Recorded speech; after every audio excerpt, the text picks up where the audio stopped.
जरियून, तुम यहाँ क्यों बैठे हो? हेलो, आप कहाँ से आ रही हैं? मैं खाला की तरफ गई थी, उनकी तबीयत ठीक नहीं थी। क्या हुआ यहाँ अकेले?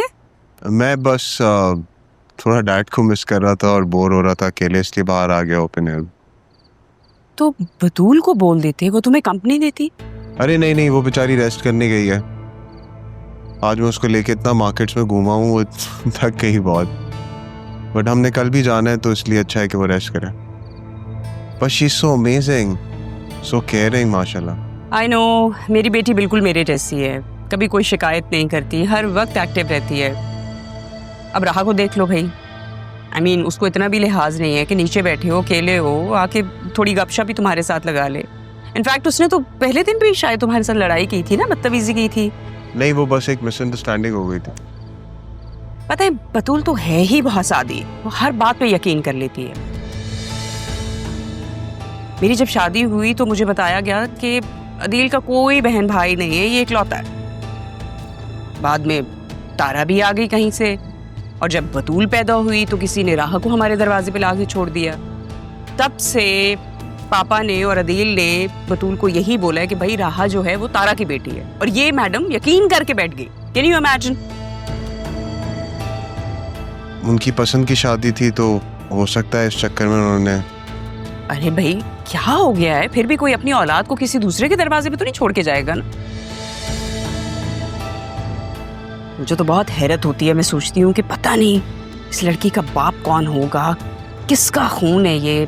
बड़ी हैरत। एक सेकेंड, ये जरूरी कॉल आ रही है, मुझे 1 मिनट देना, मैं बल्कि बतूल को भेजती हूँ। हेलो।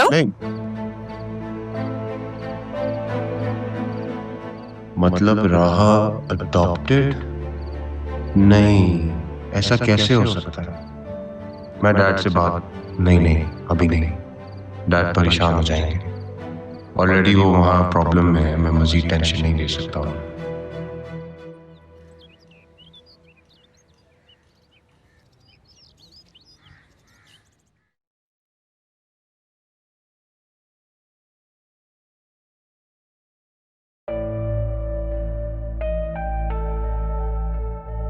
दिखाओ।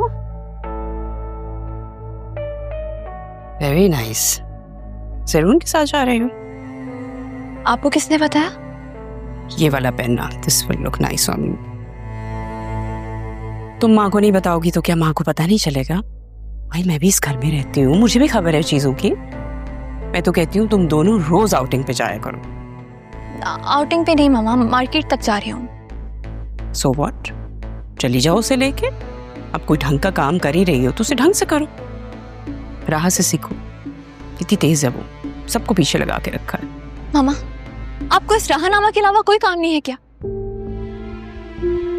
हद होती है, उसे हमारी किसी चीज में कोई इंटरेस्ट नहीं है, और आप खामखा उसके गम में ना अपना खून जला रही हैं। इस तरह रिंकल्स पड़ जाएंगे आपको। राह की वजह से मैं अपना खून जलाती हूँ? तुमसे तो बात ही करना फजूल है। एक ऐसा भी दिन आएगा जब वो तुम्हारी हर कीमती चीज तुमसे लेके जाएगी। आप जानती हैं, अगर मैं उसे कोई चीज दूं भी ना, तब भी वो नहीं लेती। उसे मेरी चीजों में कोई इंटरेस्ट नहीं है। What about जरियून? उसका क्या? For God's sake मामा, बस कर दें ये बातें। बहन है वो मेरी, फ्रेंड है वो मेरी। पता नहीं आप कब समझेंगी। आपसे तो बात करना ही फजूल है। तुम समझो बात को। तुम्हें वो महसूस नहीं होने देती, लेकिन वो बहुत शार्प है। इसका पता तो मैं काटूंगी।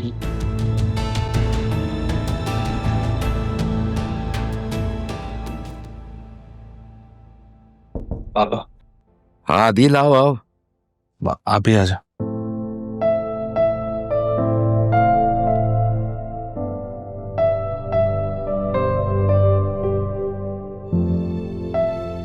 मैंने मना किया था इसे। वो मैंने इनसे कहा है कि आपकी केयर करेंगी। आपने क्यों मना किया था पापा? मुझे डर लगता है इससे। किस चीज का डर? ये हमें छोड़कर फिर चली जाएगी। इसकी वजह से तुम्हारी वालदा नहीं रही, मैं भी नहीं रहूंगा। नहीं पापा, प्लीज ऐसे मत कहें। वादा करती हूँ आपसे, हमेशा आपके पास ही रहूंगी, कहीं नहीं जाऊंगी। पापा पापा पापा प्लीज आप ही को माफ कर दें। बहुत तकलीफ में रही है।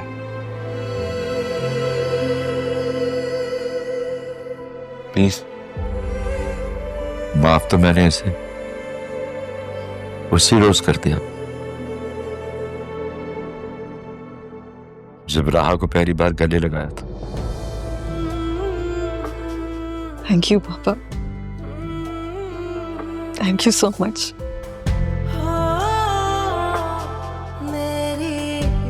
मकरूज हूं मैं आपकी, आप जो भी कहेंगे ना मैं करूंगी। बस मुझे खुद से दूर मत करें।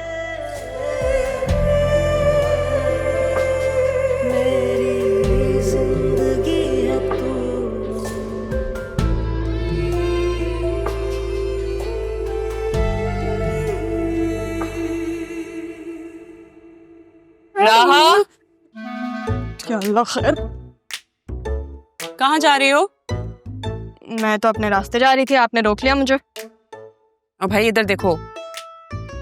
कहते हैं जब पीछे से आवाज आए ना तो मुड़ के नहीं देखना चाहिए। ओ भाई हेलो, इधर देखो। ये मेरे कपड़े इस्त्री करो और मुझे मेरे कमरे में ला के दो। मेरी कोई गारंटी नहीं है, अगर मैंने जला दिए तो फिर जो मैं तुम्हारे साथ करूंगी उसकी भी कोई गारंटी नहीं। जिन हाथों से तुम मेरे कपड़े जलाओगी उन हाथों को मैं जला दूंगी, सिंपल। ऑलराइट, कर देती हूँ। लाओ मुझे दे दो, मैं अपने कपड़े इस्त्री करने जा रही थी, आपके भी कर दूंगी। नहीं नहीं, वो मैं कर लूंगी, आपको कोई जरूरत नहीं है। वो तो मैं बस इनको तंग कर रही थी।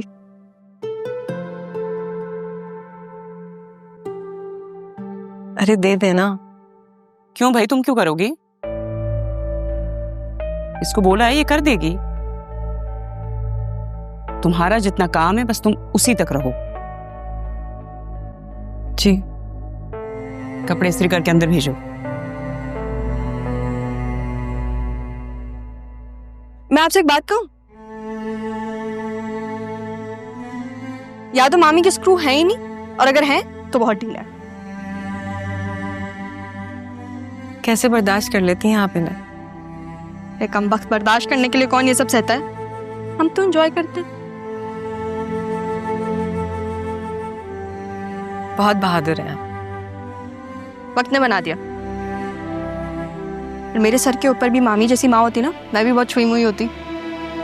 इसी बात पे अब ये कपड़े मुझे दे दें, मैं इस्त्री कर दूंगी, वरना आपकी छुई में होने की वजह से कहीं ये जली ना जाए। वाकई में क्या करूं मैं, मामी हो या उनकी चीजें, सब मुझसे जलती हैं।